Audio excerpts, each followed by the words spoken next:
Beneath the observation glass, the primary biometric dial ticked backward. A slow, steady decline in the subject's cardiovascular rhythm made absolutely no sense alongside the rapidly rising atmospheric pressure metrics of the testing floor, which meant the sensors were either failing or the human was defying fundamental physics. Zelixer adjusted his magnification lenses, resting his 4 manipulators on the cold, sterile ridge of the civilian gallery railing. The junior archivist had been assigned to log baseline physiological failure points for the newly integrated mammalian cadet, a task considered largely ceremonial by the military caste. Down in the pale, pulverized silica of the arena, Vasquez stood entirely still. Draped across her narrow, unarmored shoulders lay the massive industrial-grade training tether, forged from dense alloy cores intended to restrain multi-limbed beasts of burden. The metal links dug visibly into the thin fabric of her uniform. 2 of her soft, clawless digits pressed lightly against the side of her own neck. She exhaled, a measured release of air that ruffled the collar of her tunic, before tapping the pulse point again. Would you have warned them about the gravity of our homeworld? Or would you have let them find out the hard way, just as she did? High above the sand, General Yenvos occupied the armored command tier. The warlord tapped a heavy, chitinous claw against the reinforced plasteel window. The rhythmic clack echoed through the vaulted observation deck, a sound of profound, bored irritation rather than strict military discipline. He signaled the lower technicians to push the gravitational load to 1.8 standard cycles. Most unarmored recruits from core worlds buckled completely at 1.2, their internal organs unable to process the sudden, crushing vertical force. The hum of the subfloor generators shifted into a deep, bone-rattling vibration that rattled Zelixer's mandibles.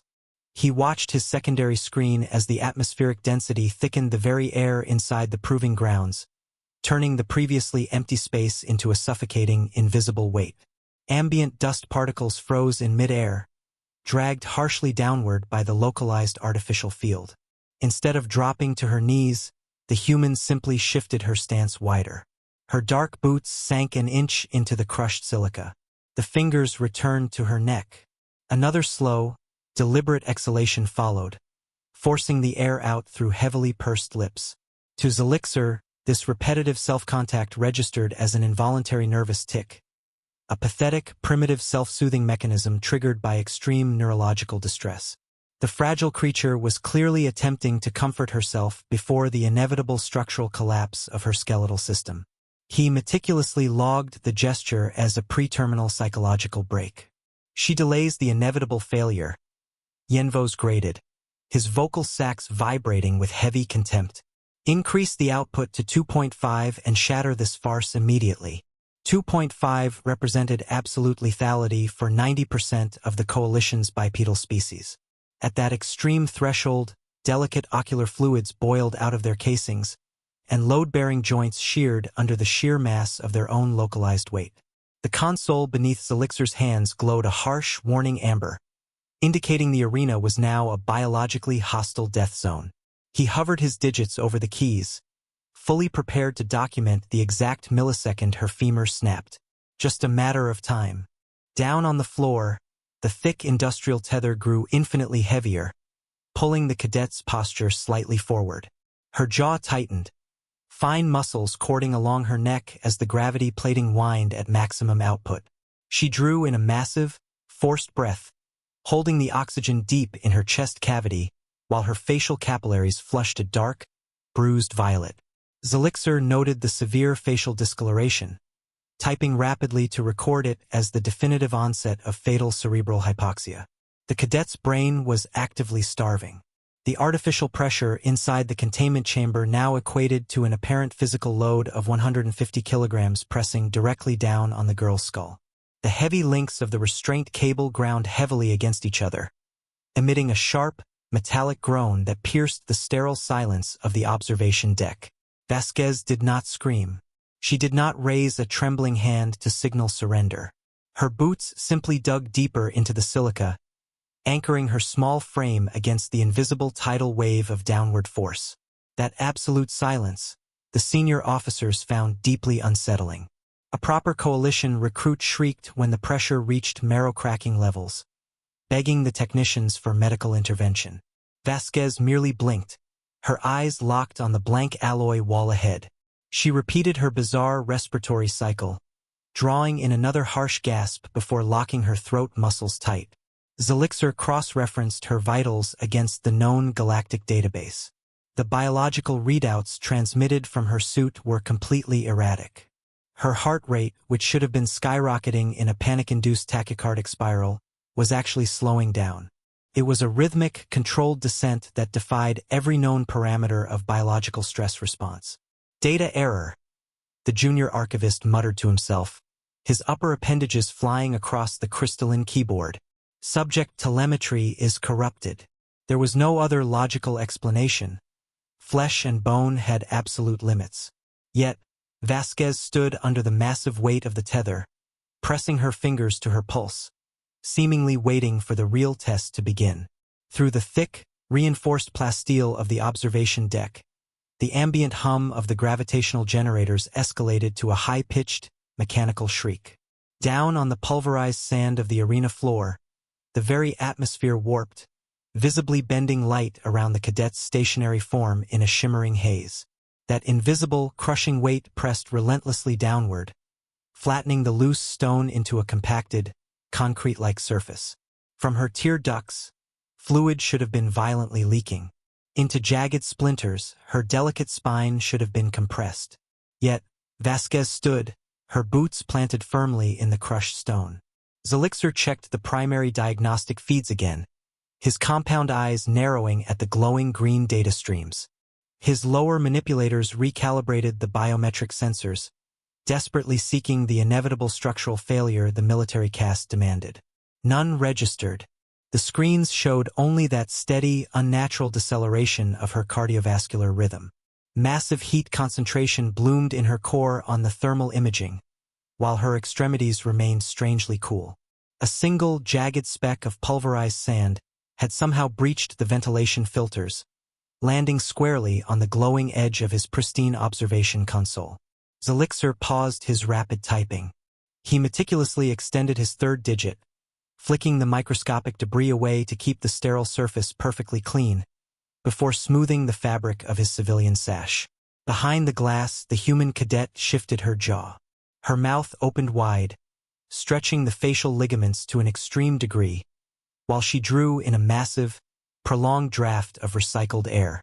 The deep, rumbling inhalation expanded her ribcage against the thick fabric of her tunic. Her eyes squeezed shut for a fraction of a second.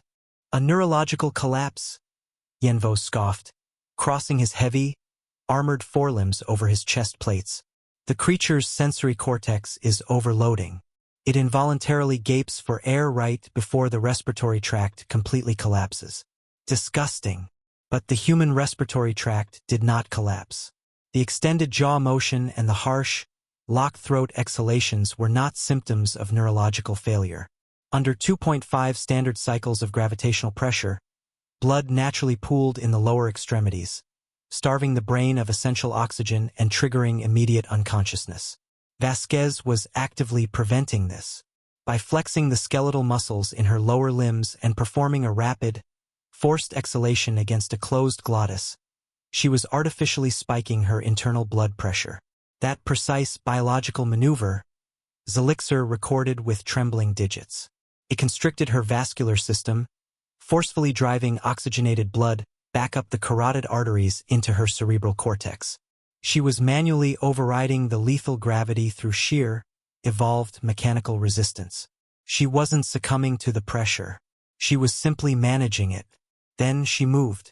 Against a localized physical load of 150 kilograms, Vasquez rolled her shoulders. The heavy industrial tether, designed specifically to restrain massive beasts of burden during interstellar transit, dug sharply into her collarbone, tearing the fabric of her uniform. She raised her right arm, fighting the invisible downward current that should have snapped her radius bone instantly. Her soft, unarmored fingers wrapped tightly around the dense alloy chain.